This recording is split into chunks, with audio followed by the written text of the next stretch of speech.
Welcome to Diverse Orange, our conversations on Tuesdays about diversity here in Central Florida. Today, my guest is Khalil Saad. Welcome, Khalil.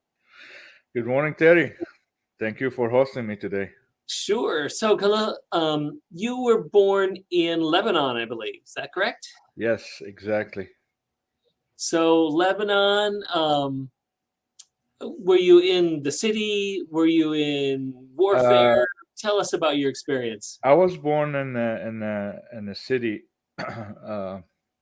southeast of Beirut, the capital, called Dar al Qamar, which is the Monastery of the Moon. Uh, Dar al Qamar used to be the capital of Lebanon, back in history. Um, it's a town that it's a historic town. Um, it's very well known. We had a lot of famous politicians and famous artists that came from uh, from the town Del Amar, and grew up there until right after the war. Then in the 90s, we had to leave Lebanon and go to New York. Was there warfare in your village, in your city? Yeah. We had civil war. My city was kind of, under siege in the 80s, and after that we left, went to north of Beirut, in an area that we went to school there. Then in the 90s, when we went back to the city, to my city, um, went to school there for a little bit. Then we left and went back to New York. And what was that like moving to the United States? Beautiful. I mean, I had lots of memories in New York. Same as a lot of memories in my town and back in Lebanon. But New York was different. Um, had a lot of opportunities there. Joined the school, graduated the high school there in Roosevelt High School. Uh, we had a family there, so it was pretty nice. Yeah, pretty good. You fit in fine in school? Oh yeah, we had the school had the international student classes because they had a big, huge program for the international student. Also, they had a huge program which is I really like is the music program that they had. They also had a program that been in Roosevelt High School for years. It's invented by the Jackson Five, which is Michael Jackson's. And I joined the music classes and joined the music club there because I have a background from Lebanon, being in the radio station when I was kind of young, growing up there. And yeah, I enjoyed it because it gave me a lot of opportunities that I would not have those opportunities back in Lebanon. So And what brought you to Central Florida? Central Florida. So I had a sister that was married to Central Florida, and I moved back here to join her. And actually, I had in mind to join the military program in the school, back in school, and the ROTC program. And I moved there, joined the school. Didn't get the chance to finish my military program, but joined school, graduated in electrical design technology, and started working on the Space Coast for a while. Then moved to Orlando, working in Orlando, in the city for quite some time. And do you find there's other Lebanese or Arab or Yes, yes. folks There's from? a lot of Lebanese here in Central Florida, especially a lot of Arabs. Um, we have churches, we have mosques, we have as far as the religious need, it's all it's all available here in Central Florida.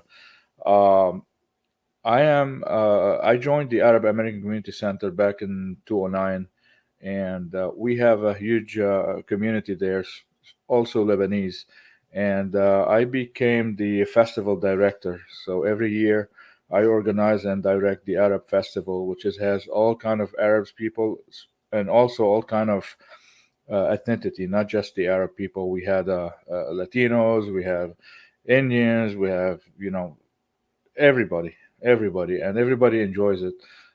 It's kind of connected me back to my roots when I organize these things because it's based on showcasing the culture here in Central Florida, same as the Fusion Fest. Uh, uh, that they do. You guys showcase all kind of ethnicity and all kind of communities here. So we do the same thing in the Arab Festival.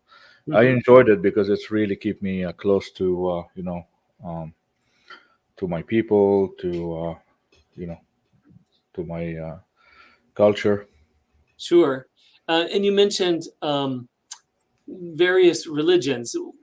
Probably typically when we think of Arab, we think Muslim, but in the Mideast, in Lebanon, and there's other Yes, religions as well. So and I think Lebanon's a very has lots of religions. there's 18 religious that actually known in Lebanon.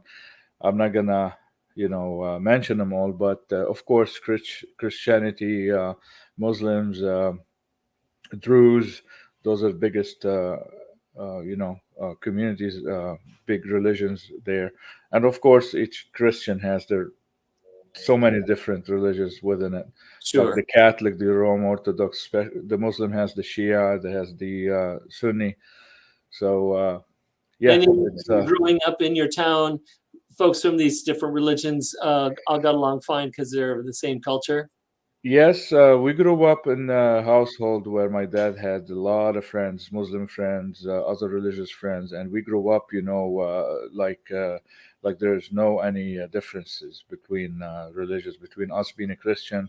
We uh, I went to church, I went to mosques, I went to all kind of, religious celebrations. We didn't have any issues on being communicate with the other religions. We grew up learning that we're all the same. My dad has a lot of friends that you know Hmm. most of them 90% are not Christian. So we didn't have any issue. I grew up learning that religious are the same. We are under one God. So um, and I'm carrying this with me here, with my jobs. With I'm a DJ. I do a lot of events for the Arabic community, and I never had any issues with religions or anything like that. Um What's try to what is something from Lebanese culture that the rest of us should know or experience? uh, you. I'd love for you to go visit Lebanon. Uh, it's a Lebanon is it's an historic country. It's been mentioned in the Bible so many times. It's been mentioned in a lot of religious books. Uh, I will suggest to Google Lebanon more and see how Lebanon is. It's not like what the media most of the time says. They only bring the negative things, but there's a lot of good things, Sure. a lot of nice things about Lebanon, and yeah, I'm proud to be, part What's of that country too. what's one great thing about Lebanon? Uh, it's just the diversity of all kind of and there's a cultures within a culture. So Okay. each city, there's a different culture in each city. It's like it's like here in Florida. Like you go to Miami, it's different than you go Jacksonville, different than Central Florida. So same as in Lebanon. Each city it has its own food, its own its own unique history. And do you get back often? No, I haven't been there. I haven't been there. Central Florida taking all the time from me here. I haven't been. Last time I was there in 2008, um, and Is I there haven't a been. is there a place or something here other than Arab Fest, which of course, uh, where people can experience a little bit of Lebanese culture? Yes, we do have, we do have a lot of restaurants that you can go to experience the Lebanese food, and also we do have few clubs, Lebanese clubs, that's active there. Anybody can join them, and also the Arab American Community Center. It does do recently we just did the big Eid, the Adha Eid, and we invited everybody. There were Lebanese, Mhm. Palestinians, everybody. Uh, Christian and Muslims, everybody comes to these, the Great. celebrations. So there is a lot of opportunities to meet up with Lebanese and other than Lebanese here in Central Florida. Well, thank you for your efforts to bring that to the broader community through Fusion Fest and the Arab Community Center. Thanks for joining me here today on Diverse Orange. Thank you, Terry, for sure. Thank you so much. Thank you for Sure. hosting me again. And thank you for watching Diverse Orange every Tuesday at 1 o'clock. Also on Thursdays at 1 o'clock, I do, or 1:30, I do Playfully Orange. Join me. See you. Bye. Thank you.